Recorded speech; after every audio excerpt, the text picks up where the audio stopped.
Ito mga ingredients. Mayonnaise,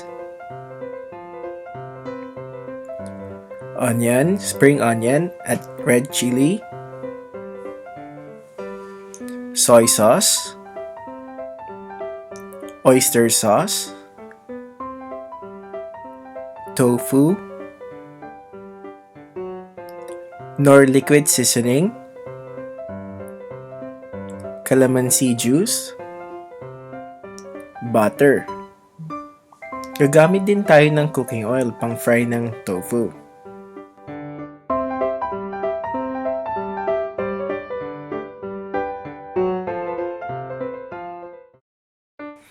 Simulan na natin ng pagluluto. I-deep-fry lang natin lahat ng tofu and then iset aside.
I-combine lang natin lahat ng remaining ingredients. Haluin ng maigi and then set aside.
In the same wok, ilagay yung butter.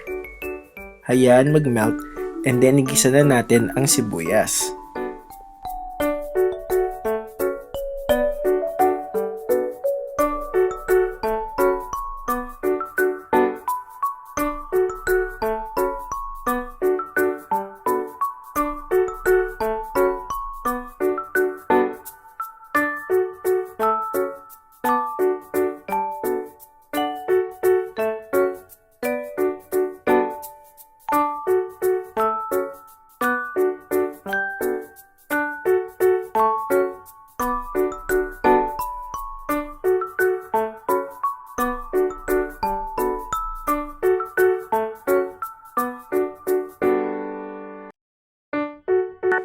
Ilagay na natin ang sauce.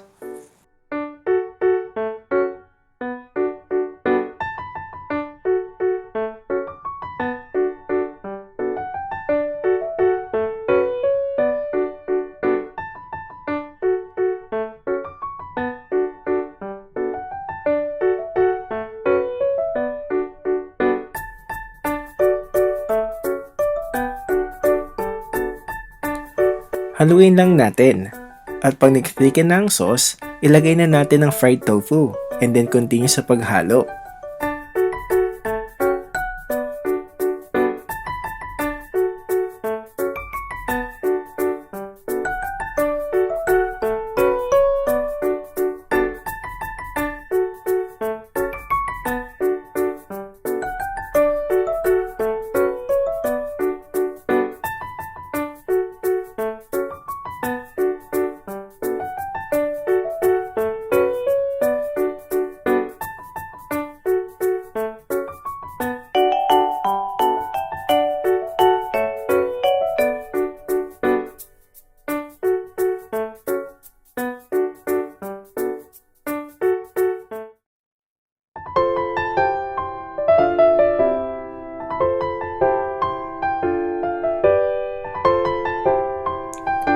Ito na ang ating sizzling tofu a la Maxis.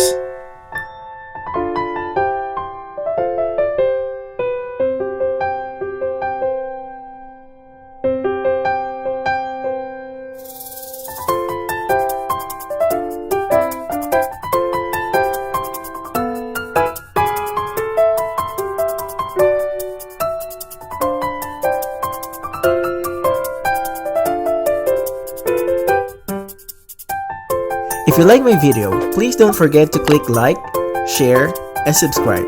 And don't forget to click the notification bell so that notified kayo sa bawat upload ng video ko. Thank you for watching!